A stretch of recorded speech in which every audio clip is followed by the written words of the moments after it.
everyone, John Henry here, slingshotfutures.com, and welcome to the Market Mindset, where we take a look at the psychology behind the moves today so we can understand tomorrow. Now, when we're looking at today, there's only one arrow on here because there's really only one viable setup before we hit the inventories today. But I really wanted to talk about this because this was something that we covered a lot in the room today, and it just played out perfectly with what you would expect from this type of scenario. So first of all, looking at the trade itself, let's get that ginormous candle out of the way there so we can scroll over.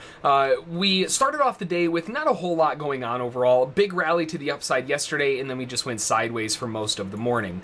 When we came in, we see that we have a bear trend established and working its way lower. It's just a matter of how far the sellers want to go. And by the time the buyers try coming in, they get trapped, they get trapped, they get trapped, they get trapped. After time and time again, the buyers continue to get trapped, and then we finally push down and break a low and get a low close. So with that low close, we're looking for a big move down and continuation lower for that drop down. So overall, that was really the only viable trade setup before we ran into the inventories, and just a great setup as a whole. Now, the reason why I wanted to talk about crude oil today is mainly just because of the fact that it was a complete wrong scenario for the inventories and the API.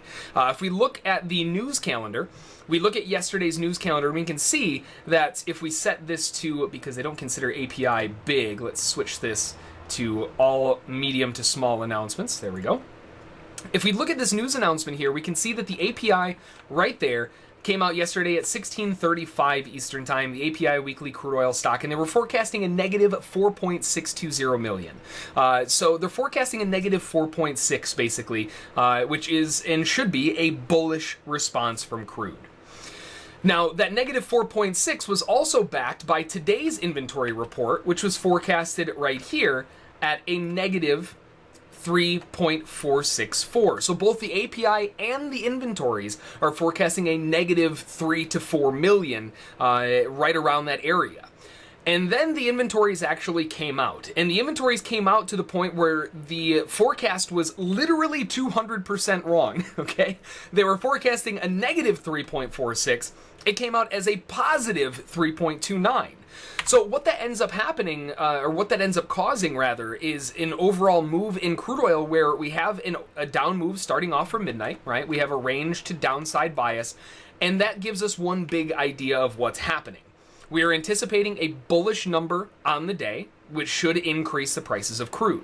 So every time we're making a new low, buyers are buying into it. And we can see that every time it hits, it makes a new wick and it bounces back up again. Even some of the major lows from the day prior, they're buying into it every single time it makes a move down, except for when the inventories come out, right? When the inventories come out, they realize they are dead wrong, and everybody starts to drop their buy positions and switch gears. This is the biggest inventory candle that we have had over the last year and a half. The biggest one before this was way back last year, about halfway through the year, and it was 128 ticks. This one came out at 140 plus. So this is the biggest candle that we've had in a very long time on inventories, and a lot of it is having to do with the buyers trying to accumulate in with the fundamental side of things, trying to buy in fundamentally, assuming that the news is going to be bullish, buying the dips on it, knowing that likely when the inventories come out as expected, because API and forecast were anticipating the same thing, they're going to catch a nice move to the upside. But it came out a little bit different for those traders and ended up spiking down. Now, the even more interesting thing, if we zoom into a really fast time frame, we're going to go to a 10-second chart, okay? A 10-second chart. Look at the times on these candles. Let's zoom way, way in so we can see these, and you'll notice something kind of interesting. Right here, we start seeing a downtick, right? The market starts catching a big downtick there and there. But wait a minute, right? Look at the timestamps. The timestamps, this is exactly 10:30, so that means that this candle started at 10:29, and then the news hit. So prior to the news, this humongous bear candle shows up, and look at that in comparison to the rest of it, right? So basically what that tells me is somebody knew the news before it actually came out. Maybe I'm just a conspiracy theorist on this one, but the fact that 10 seconds before the news comes out, and it's a complete negative, it's 200% wrong news announcement for what the fundamentals should say. All of a sudden you get this big spike down of over, a 15 tick candle on a 10-second chart where all of the other ones have been 1 to 3 ticks.